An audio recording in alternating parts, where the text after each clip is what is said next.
Welcome to the Black Entrepreneur Experience podcast, inside the business, buzz, and brilliance of Black entrepreneurs. Here is your host, Dr. Frances Richards. What happens in Vegas goes all over the world on Black Entrepreneur Experience, episode number 402. Thank you for joining us as we elevate the Black Entrepreneur Experience by interviewing CEOs, thought leaders, innovative thinkers, and Black entrepreneurs across the globe. I'm your host, Dr. Frances Richards. Our next guest is a dynamic corporate speaker, author, and consultant.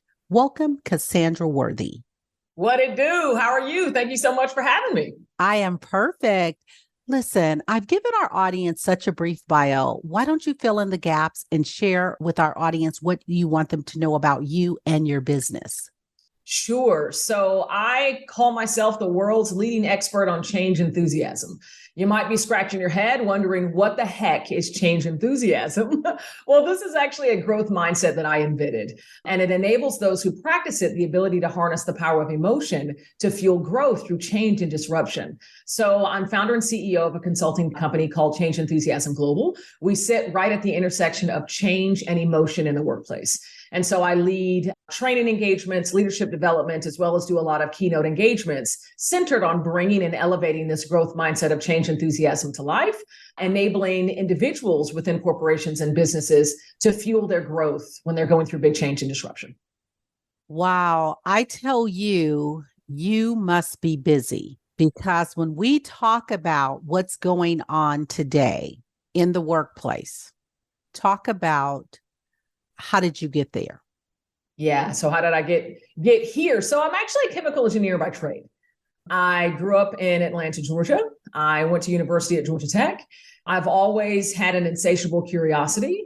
And I always tell people that math and science found me because they armed me with the tools to actually answer all the questions that I had about what I call the mysteries of life. And so I just naturally gravitated towards science and math. And so engineering was a good fit for me. And I spent about 15 years working in corporate America, and it was all in consumer packaged goods and mostly at Procter & Gamble. So I've worked on some pretty major brands and was able to do process innovation, kind of scale up manufacturing all around the world, which was a lot of fun. And it allowed me to stay curious, to solve complex problems, which is also something that I love to do. And honestly, what you learn with an engineering degree, you learn how to solve problems. But during that career, I experienced a lot of change, notably in the acquisition space. So I was a part of integrating a multi-billion-dollar acquisition that was made by my parent company. And then I was a part of a business that later got acquired by a different company and had to go through kind of the reverse of that.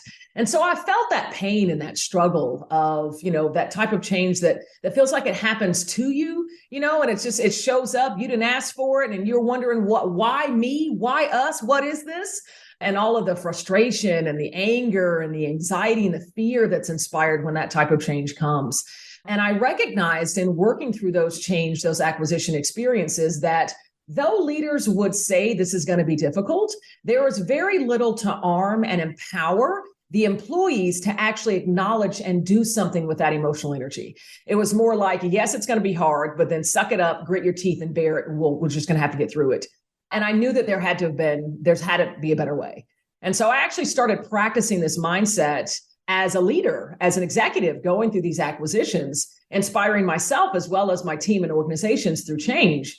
And then as I followed my intuition, followed curiosity, that was constantly telling me there was something better, something bigger that I should be doing to make the world a better place. That's when I started to craft an idea that, maybe I could package this. Maybe I could create this in a way such that I could teach it to another, to empower them to acknowledge that difficult part of change, not suppress it, not ignore it, but embrace it as our invitations to our greatest opportunities to grow. And we all sit in that seat of power, that seat of choice, to choose how we show up, how we experience change, how we navigate through change. And so that was really what set me on my path. I started building my consulting company back in 2017 while I was still working full time. At that time, I was in Duracell, which is a part of Berkshire Hathaway. And it was growing the business, landing speaking engagements. And I just got to a point where I had more bookings on my calendar than I had vacation days. And I knew that it was the next step for me was to sunset corporate as I had known it. and kind of turn the page and come back to support corporate in hopes of transforming it from within. So I left my corporate position in 2019 and have been off to the races with my global consultancy ever since. What is something you wish you knew before starting your business? I think it's something, I would say something that I wish was elevated, and I hope that I had grasped a little bit firmer when I first started.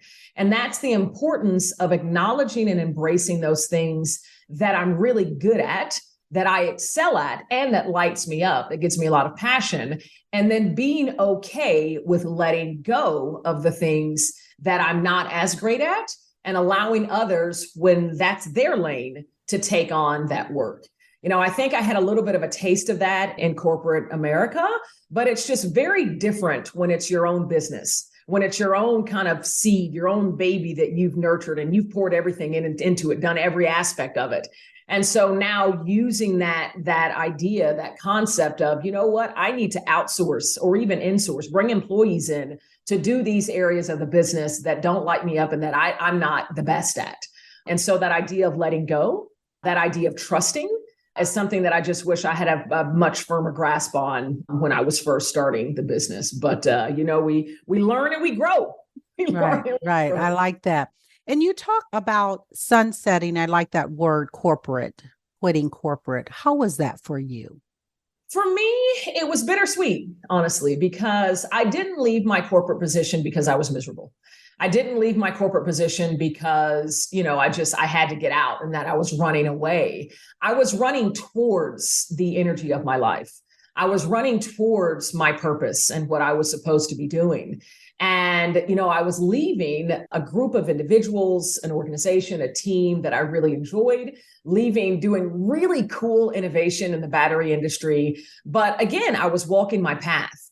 And so there was bittersweet emotions. There was a little bit of, gosh, I'm gonna miss working with these individuals and kind of this type of work, but so much elation, so much excitement, as well as so much apprehension, like, oh, I'm walking away from a really healthy salary. I am walking away from paid benefits to do this thing on my own. So it was just a mixed bag of emotions. But for me, it's that feeling, that energy of your life pulling. It's something I heard Oprah say once, but I truly felt that. I felt myself walking that path, and it was just the right next step. It's something that I had to do because the purpose of my life was calling me. Talk about funding your business. You alluded to a little bit. You were a hybrid entrepreneur working your 9 to 5 as well as, in corporate, as well as the business you started. How did you fund the business? Yeah. So in large part, it was leveraging my salary that I was so grateful to have in corporate. And then I also, thanks to the guidance of my brilliant sister, who's also an engineer and rocking it right now, investing in real estate. And so the big kind of tranche of early investment in the business that allowed me to step away and knowing that I had like a year and a half of runway was liquidating one of my real estate assets. And so that was one of the big investments. And again, the whole thing has been bootstrapped. And now I'm so grateful to have gotten to a place where I'm doing really well in the speaking industry and able to command, I think, the fee that I deserve and that I'm worth. And that's been able to then funnel back into the business. So it continues to be bootstrapped.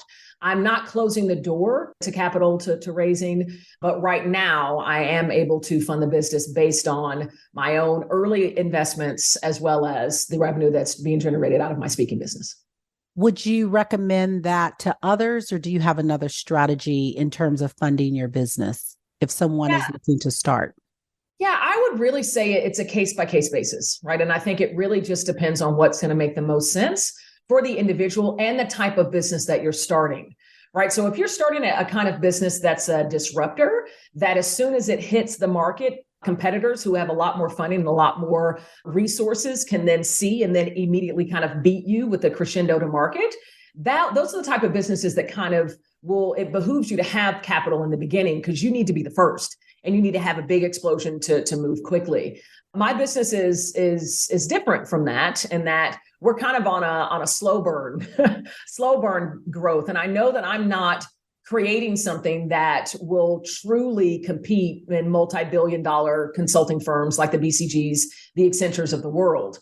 I'm creating something that is niche, and something that I'm okay to take my time at developing, at growing, at getting right, and adding value around the world. And so I'm not trying to be speed to market. I'm not trying to be the first at this because I'm not. I'm not the first consulting company. I think, I'm the first that laser focused at the intersection of change and emotion. I don't think anyone's ever done that, but I'm okay with going at a bit of a slower pace. And so that's afforded me to be able to have that capital kind of drip in versus needing a huge rush of capital at the beginning. So it really depends on the individual. It depends on the business, depends on the nature of your market and kind of what you need to grow in the way that you desire to grow. What is your zone of genius, Cassandra? Oh, my zone of genius. So I would liken that to my purpose. And I think what is my unique divine gift. And for me, it is inspiring this same light, this energy, this effervescence and joy that I feel fueling me, that I feel bubbling up through me to inspire that same light in another. And when I get off a stage or when I get off of a call or when I'm in a team meeting, when I was working in corporate, and I see that light, that same light I feel in me bounce out of somebody's face, out of somebody's eyes, out of somebody's smile. And it's like the energy is rising up to greet each other.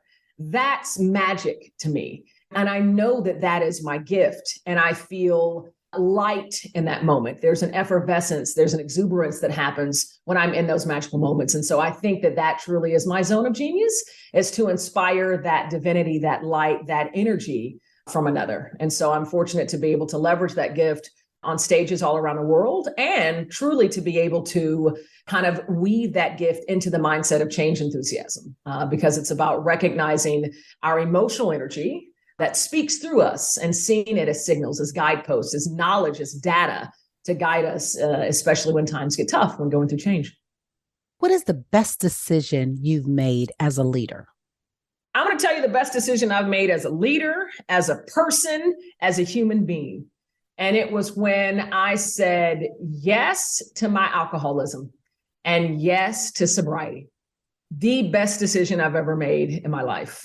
I was arrested for DUI back in, when was this? It's going on 8 years, 2016, 2017. It's a good thing now. It's kind of lose track of how many years of sobriety I have. But after that arrest, I told myself, you know what? I'm not just a problem drinker. I am an alcoholic, and it's okay. And it's okay. It's a part of this beautiful entity that I am. And it's just healthier for me and for those around me that I abstain from drinking. Both my parents are recovering alcoholics. I'm so grateful for them to have their guidance, to have their wisdom. And for me, it was the best decision that I made to say yes to alcoholism and that it's okay, and grant myself permission to live in this world, to experience life completely sober. Because it's in sobriety that intuition that I mentioned before, that I heard that whisper in corporate, it got louder and louder and louder. And it's because of sobriety, because of the clarity that I had, that I was able to step into that curiosity and start walking my path. And I strongly believe that it's the reason that I'm standing in front of you today having this conversation. Thank you for that, for being so authentic and transparent in that. There are so many brands and businesses that are dominating. Talk about a brand or a business that's dominating that you admire and why. Oh, a brand or business that's dominating and why? This is a really good question. Man, you stumped me on this one. I'm going through my database of all my clients that I so enjoy working with, and then just the brands that I use every day. You know what? I'll probably have to just give a shout out to Signet Jewelers. They're one of the largest diamond retailers in the world, and they're a client of ours. One of their executive leaders actually sits on the board of Change Enthusiasm Global. And I've had a lot of exposure to their leadership, to their culture, and to what they believe in. And I think that they are doing it right, and that they acknowledge and welcome the heart of leadership, welcome the heart of getting the work done. And I truly believe that they put people over profit. And I can see and I can feel that in the energy when I'm connecting with them. And they're ones that have just embraced change enthusiasm, that mindset, and have just soared because of it. I think they do a really good job about caring for not only their clientele, but also for the employees. They put people first. which I think is important. And I think is truly what's going to sustain any business as people over profit, and making sure that your people first intention actually has that people first impact. Because a lot of companies fail at that. They'll tell you that we put people first, but the impact is people last. But I think Signet does it right. What do you think is going on with the quiet quit? I think it's individuals who have had the opportunity to do some self-exploration, to do some understanding of where they hold value, what life means, and where they want to take their careers and how they want to spend their time and creating value and creating value in the world. And I think that was afforded during the pandemic. I think that individuals are choosing themselves and making those choices to find the companies, find the type of work that lights them up, knowing that, life is not guaranteed, right? Tomorrow's not guaranteed to anyone. And so I think that individuals are beginning to choose themselves. Now, I will say that the way that this is manifested into this idea of quiet quitting, and that individuals are making that choice and not expressing it, not voicing it, I think that onus is put back in the culture, put back in the managers, put back in the leaders, because that tells me that a culture has not been nurtured with trust, with creating those welcoming environments where if you are thinking about, I want to choose me, I want to put my time and effort and energy and talent somewhere else, they don't feel that level of trust to actually share that with their management or with their leaders. And so I think that it is an opportunity for leadership, for management across businesses all around the world to make sure that they are nurturing the type of culture where there is that trust, where there is that level of comfort for individuals to express their truest and most full selves. And it actually reminds me, so we recently engaged with a leading research institute called CGK, set out to research and study that intersection of change and emotion in the workplace. What drives resistance? What emotions are employees most readily feeling when going through change? What are effective strategies to mitigate resistance to change? And we discovered that 78%, at least here in America, 78% of working Americans would more readily adapt to change if they felt comfortable sharing their truest emotions. And so not only are you going to have that environment where employees will feel safe to express, what, I'm thinking about going elsewhere, I'm thinking about sharing my talents in a different way, and this is why, but they're also going to be more apt to engage in whatever change initiative you might be bringing, whatever new strategy, whatever growth that you might be targeting. And so that's on us as leaders to share that empathetic leadership, to create that safe space, to strive to be consistent in our behaviors and our words, to celebrate authenticity, and let employees know that they are safe to share their truest and best selves. And I like that, Cassandra, you said that, because I was thinking about in my career, I never felt like I could share anything. And I don't know if it was because of the timing and the generation that I came up, but I never shared with my superiors, my leaders, or even when I got into leadership, I would never share my truest emotions. Yeah. How was that for you? I think that coming from, even as an entrepreneur, that's a whole nother mindset. But I find that it was a break for me to actually be able to be authentically myself. So it was a work that I had to do. Yeah. Fast forward to, no, go on. No, I was going to say authenticity. I mean, I think that's such a widely used term right now, and you've seen it pop up everywhere. And so I always like to define it whenever I'm speaking to it. And for me, it's a very fluid concept. And it's really about being honest and truthful with ourselves. But I often say that in order to be truly authentic, you have to know you. You have to come to know yourself. And that takes a boldness, a daringness to actually dig deep, to understand what truly does light me up.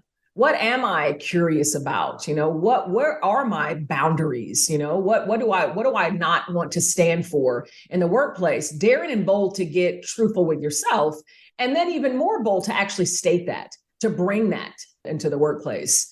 But yeah, it's fluid. What felt authentic to me 15 years ago might not feel so authentic today, because we learn and we grow in different life experiences. I think there's a certain essence in us that will always remain the same. But that authenticity, what rings true, that behavior, those words, what resonates could change as you grow and evolve. Yeah, I just wanted to offer that. Sorry to interrupt. No, that's excellent. And what I'm finding is millennials and Gen Zs, they come to the workplace with true emotions. And I'm finding a difference. And so the question is around, are you seeing a difference in the workplace with individuals really expressing their emotions, some not really understanding how and the timing to express their emotions? And I'm going to ask you if that's true. Yeah, we did see that. So we actually did breakouts generationally, had a really good representation across all generations within our research. And we certainly see that for younger generations, that it's more important for them to be able to share those truest emotions. And they are more readily apt to engage in change initiatives when they feel safe and comfortable sharing their truest selves, when they feel heard and understood by their management. And the other nuance that we found about younger generations, especially as it relates to resistance, the older generations, the Gen Yers, the baby boomers and older, the reason that they resist change is because they're comfortable with the way things are. This is the way I've always done it. Why are you trying to change it? I'm known as an expert. I'm great at this. Don't try to change me. It's not broken. But for the younger generations, it's about not wanting to look incompetent, not wanting to look like they don't have all of the right answers. But if you think about both of those responses, it's rooted in fear and anxiety. It's a fear of looking like I don't have the right answers, like I'm making mistakes. It's a fear of not being able to do things well because I'm outside of my comfort zone. It's interesting how both of those responses are still rooted in what I call signal emotions of change. It's all inviting you into an opportunity, right? As you're moving through the change to actually show up and choose how you navigate in that moment. But we certainly saw generational differences as far as the reasons why they feel resistant to change. Thank you for that. Talk about your top 2 influencers or mentors and what lessons do they teach you? My top 2, you limit me to 2? Let's see, who influences me? So I have to say that my wife is a huge influencer in my life. And they are ones who will hold me to being my full authentic self. They are ones who also challenge my thinking. And they are ones who are always my support, right? My rock, always. And they provide a lot of perspective that I don't have and haven't thought about. They're an attorney, criminal defense.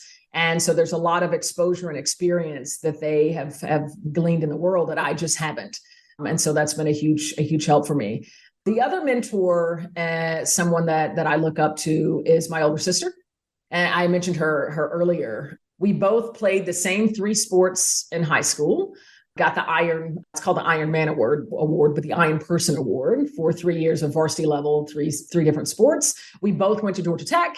We were both on the track and field team there. And she's also an engineer. And so I've kind of followed in her footsteps and a lot of the guidance. Like, she's the reason that I had the capital to invest in my business.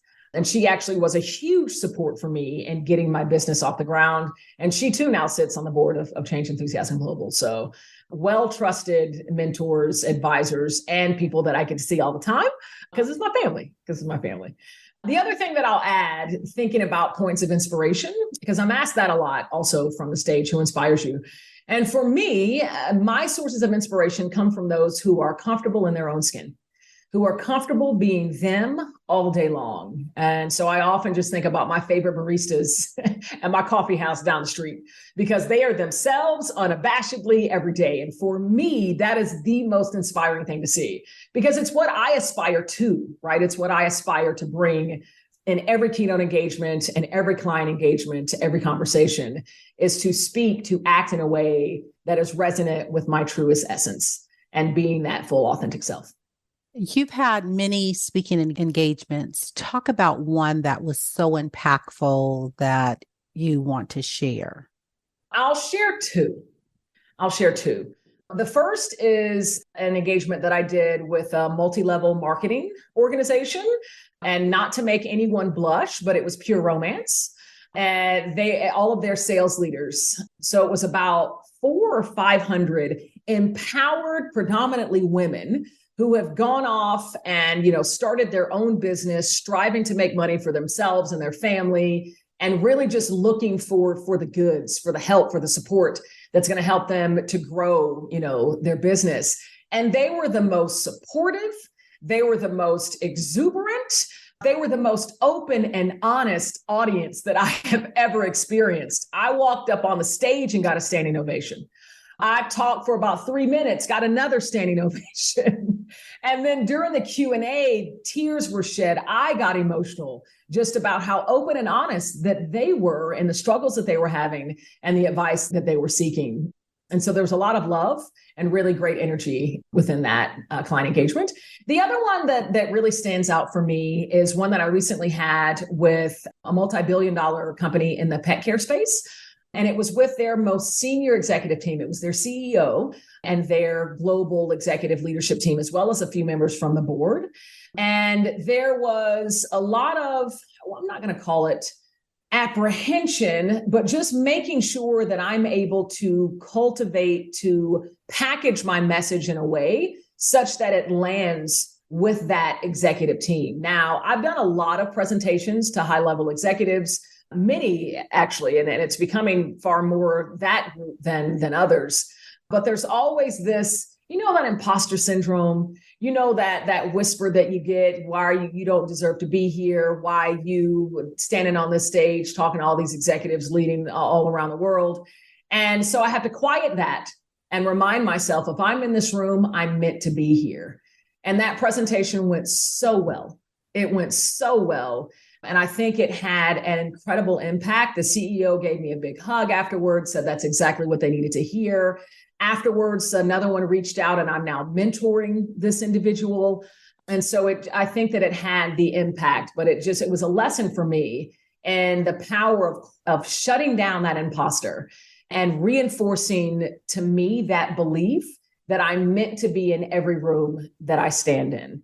And I have a message, and I have an energy, and I have perspective that is needed. And even if it's just one person, which is also my goal whenever I get on a stage, I want to impact that one person to transform their thinking and improve themselves moving forward. If I can get the one, then I'm doing right. I'm doing right. Let's talk about how you structured your business. And you talked about having a board of directors. Why did you go the route of having a board of directors, and how did you vet your board of directors? Sure. So it's an advisory board. So it's a board of advisors. And I knew that getting into building, a business consulting globally from the ground up, there are going to be blind spots. There's going to be a lot that I just don't know. And I'm not going to step into this thing assuming that I have all the answers, because I just don't. I have a fraction of the answers. But what I do have is a vision. What I do have is the belief. What I do have is the trust and the knowing that this is something that the world needs. And it's something that I want to elevate and bring all around the world. And so I knew that I needed support, that I needed help, I needed perspective in order to bring that to life. And so these are actually a small group of individuals. 2 of them were past clients. And so they've had exposure to change enthusiasm, the leadership development that we do, the training that we do. They've seen the transformation in their own organizations, and we've just kept in touch. One of them I actually coached for a while. And so we have just nurtured a relationship since my engagement with them. And so they were an easy choice for me. Another is a business partner that I have who has created and sold over $200 million of tech companies in his career. He's also a speaker, an incredible individual, Josh Linkner. And so he was also a very easy choice because he's going to provide the perspective of if we decide to exit the business and sell the business, what that needs to look like. And then, of course, my sister, who was the first person that I asked. So that was also a very easy choice. But yeah, I know there's going to be blind spots. There's going to be a lot of things that I don't know. I don't have the answers to, as well as opportunities that I just don't have sight to. And so I'm so grateful that they all said yes. I'm so grateful to have them as a sounding board, as guidance. And for me to step into the room with them, knowing that I don't have to have all the right answers, that I don't have to be polished, that I can come in there with vulnerability, with fear, with concern, and I know and I trust they're going to support me and help to build me up and guide me. And also provide the tough perspective, right? The information that I probably don't like to hear, that I need to hear. I trust that they're going to do that as well. So let's take a look forward. Let's fast forward. What does your business look like in a year from now? Oh, wow. In a year from now, I hope that we have multiple contracts on more than 3 different continents around the world. I hope that we have empowered and inspired thousands of leaders around the world into the power of embracing and acknowledging emotion when going through change, that we have inspired and empowered leaders across organizations with the understanding of why they need to be empathetic, why they need to let go of the myth that our research has officially debunked, that we need to leave emotion at the door of business. And I just hope that we have, continued to grow in a way to bring change enthusiasm around the world, and that the movement has grown. My hope is that it's grown tenfold in the next 12 months. So I have very audacious goals for the business, and not only how we're growing in revenue, but also in impact, which for me is what's most important. Take a snapshot of the last 30 days. What was your biggest win? My last 30 days, the biggest win. It's so funny. This is honest. So as soon as you said your biggest win, I don't know why, but I started thinking about all the dessert that I've eaten. all the dessert. I had a really good one up at my last engagement in Detroit, a strawberry cake. It was delicious. So I have a massive sweet tooth. That just shows you that's where our mind goes. That's straight up. But I would say in the past 30 days, honestly, I had a really good engagement yesterday. Did I fly home yesterday? Sometime this week. It was a doubleheader. I had a really wonderful engagement with Comerica Bank and their community of business owners, entrepreneurs, as well as executives in different businesses in Detroit. And then I also got to share the virtual stage with someone who I'm watching and really admire, a speaker named Sean Kanungo. He's so vibrant. His virtual engagements are next level, and I got to see it before I was on. So it was a very exhausting day delivering 2 keynotes because you put all your energy into it. But the people that I got to meet, the folks that I got to inspire and hopefully move and impact, that's what keeps me going, right? That's why I get up and live on purpose each and every day. So that was a really fun day. And how do you make impact daily? How do I make impact daily? I just trust that by being me, by living my purpose, by staying laser focused on the mission of Change Enthusiasm Global, making steps to bring that to life around the world every day, that I'm making that impact. I just have to trust that.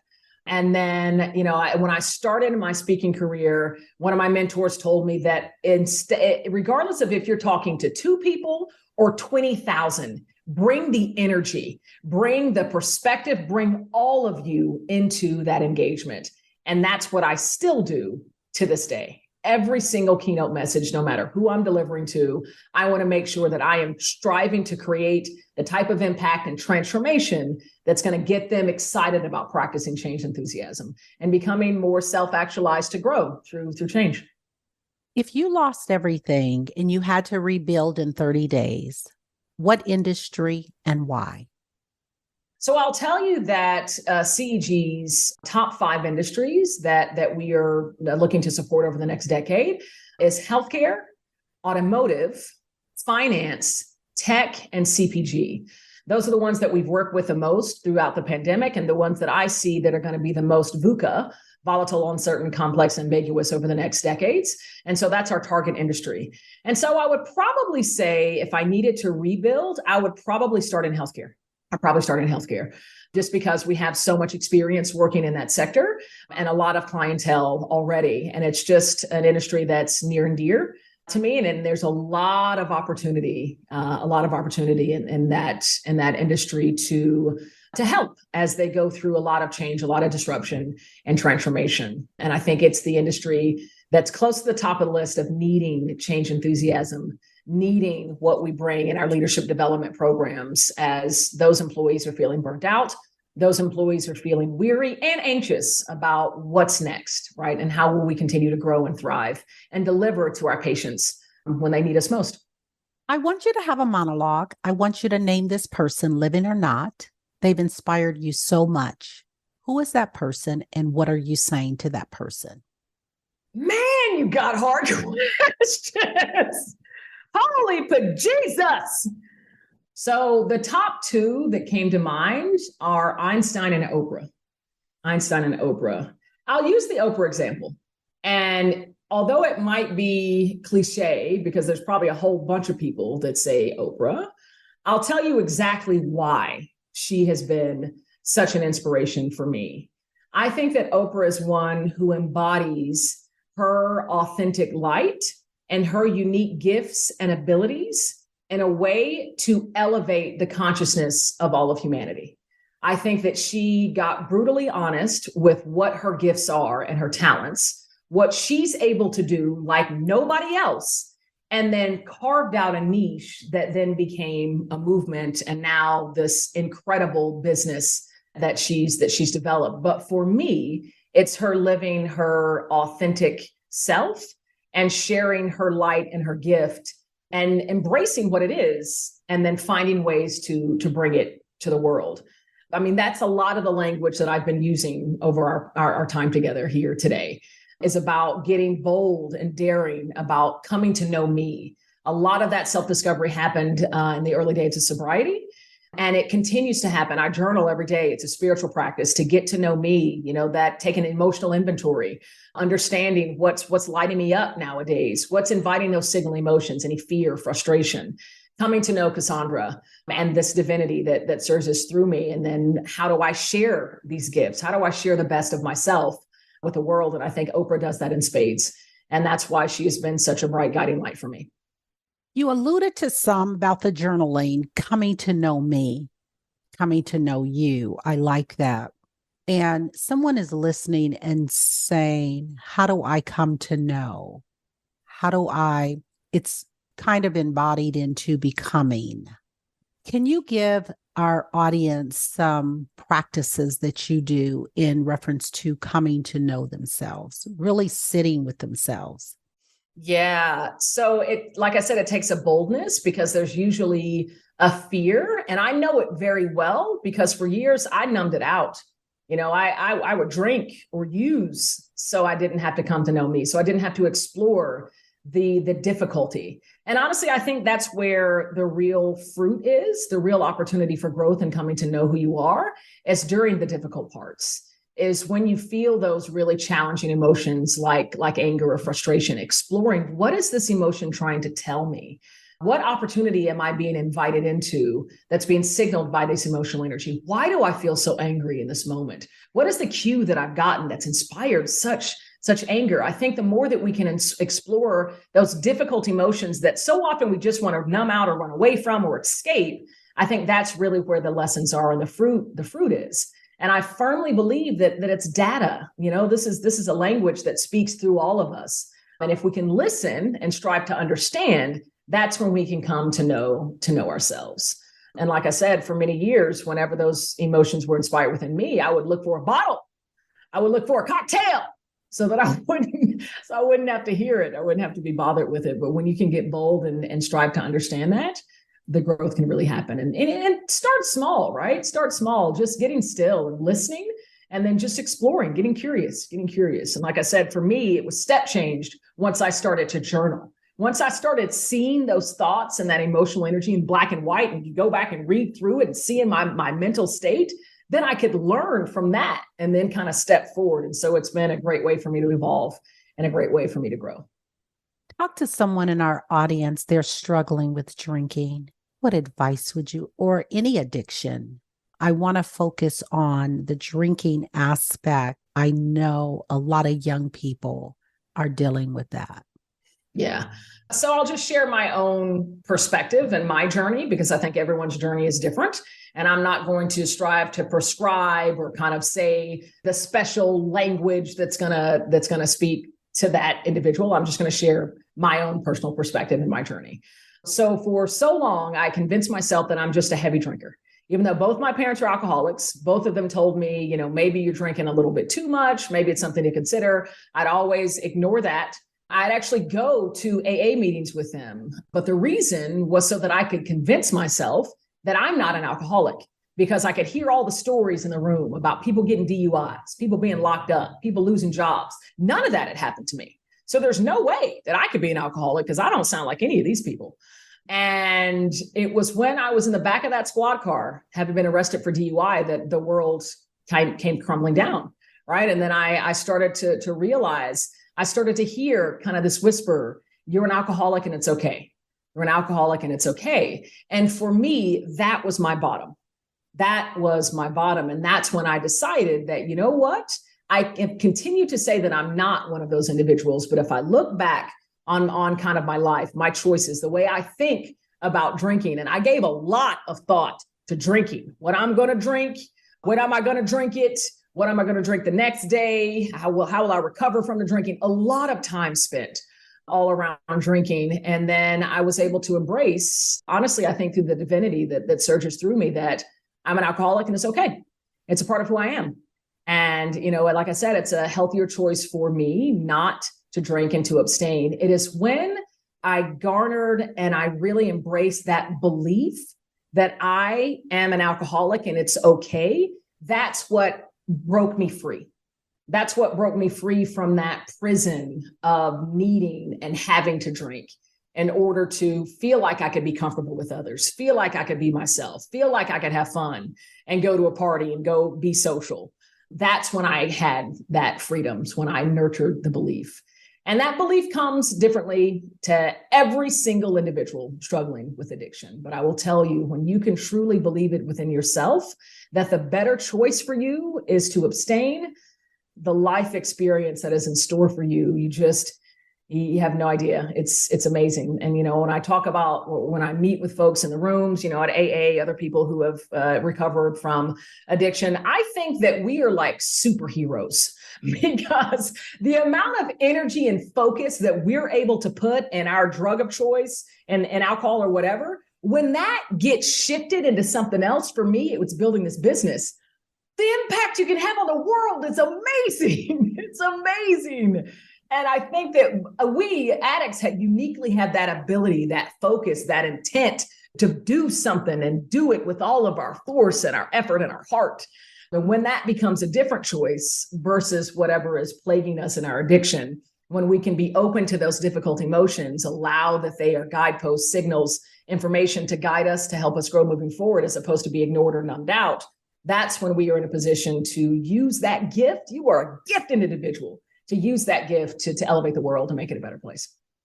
Cassandra, if you conducted this interview, what is the one question you would have asked yourself? I want you to ask the question and answer it.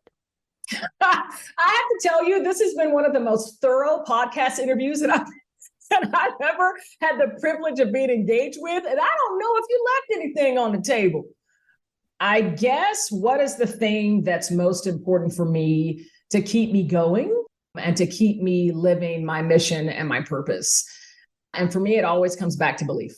It always comes back to belief that I am meant to be here in this vessel, sharing my light and my energy and elevating the mission of Change Enthusiasm Global and living my purpose. It is what I am supposed to do.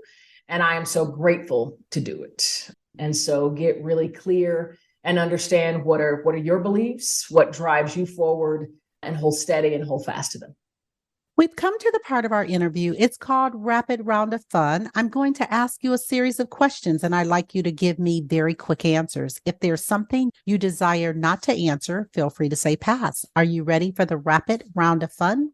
Let's do it. All right. Your ideal car? Audi Q5, hybrid. Your first job? My first job, I was a courtesy clerk at Kroger. Courtesy clerk is a fancy way to say a bagging groceries. One of the most fun jobs I've ever had. And I often say, if I can get paid what I get paid today to bag groceries, I'd do it. See, that's your next gig at Kroger's. That's my retirement, right? Engaging with folks, bagging the groceries. Yeah, it's fun. What is your favorite comfort food? Oh my goodness. Anything with a bunch of sugar in it. Cakes, brownies, cookies, puddings, bread pudding. Yes. The last movie you saw? I feel like I just watched a movie and I can't remember what it was. Oh, good gracious. I'll pass. If I remember, I'll come back to it. You relax doing what?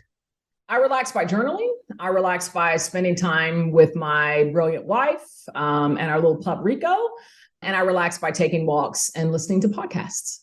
Your favorite singer or rapper? Oh man, Whitney. Whitney just had a gift that transcended all. Yeah, probably the favorite. Your favorite dance song? My favorite dance song? My wife just puts on a lot of good stuff and we always dance around the house, but I never know what the names of the songs are. So that doesn't help, does it? Anything with a good beat. What food you eat every week, no matter what?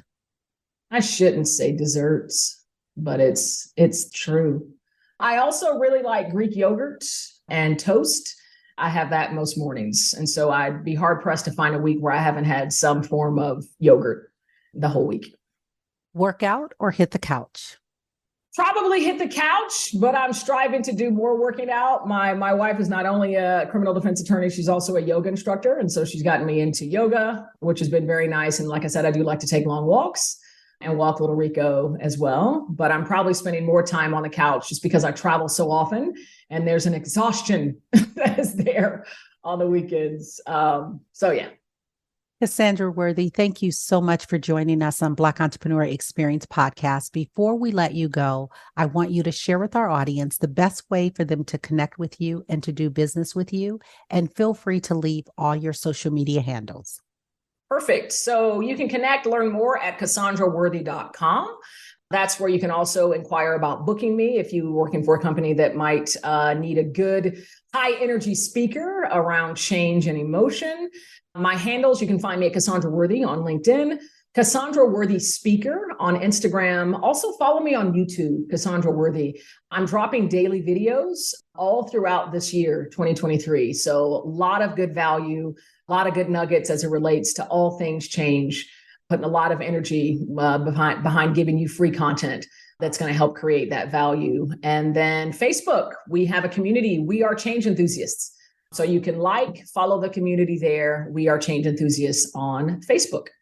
And then if you're interested in the company, want to land a training engagement, leadership development, changeenthusiasmglobal.com, changeenthusiasmglobal.com.